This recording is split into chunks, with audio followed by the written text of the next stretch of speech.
Gusto mo ba na siya ay hinding-hindi titigil sa kakaisip sa'yo sa pamamagitan nitong ritual na gagawin mo ngayon?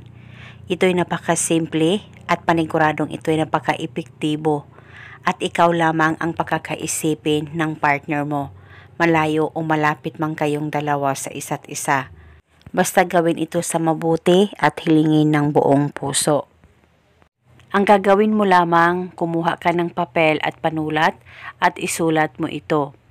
Pangalan at apelyido niya, ikaw ay hinding-hindi titigil sa kakaisip sa akin.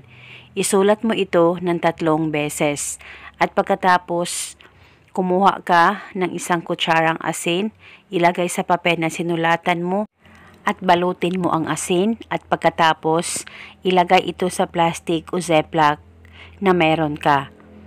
At pagkatapos mo nang malagay sa plastic o ziploc, hawakan saglit ang ritual, ilapit sa baba mo, pakaisipin mo siya ng mabuti at banggitin mo lamang ang nakasulat sa papel ng 3 beses, pangalan at apelyido at iyong hiling. At pagkatapos ay dalhin itong ritual kahit saan ka man magpunta, ilagay sa bulsa mo at paniguradong hinding-hindi siya titigil sa kakaisip sa iyo. At dalhin itong ritual hanggang kailan mo gusto. At kung ikaw ay nasa bahay lang, ay pwede mo pa rin gawin o pwede mo pa rin ilagay ito sa bulsa mo o pwede ring ilagay dyan sa damitan mo. Basta depende na po sa inyo at banggitin mo paminsan-minsan ang nakasulat sa papel kung may time po kayo. At pwede ito itago pang matagalan.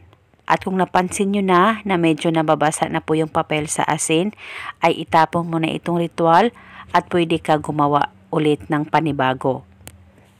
At kung sakaling kayo ay may katanungan, mag-comment lang po kayo sa baba. Maraming salamat po sa panonood. May God bless us all.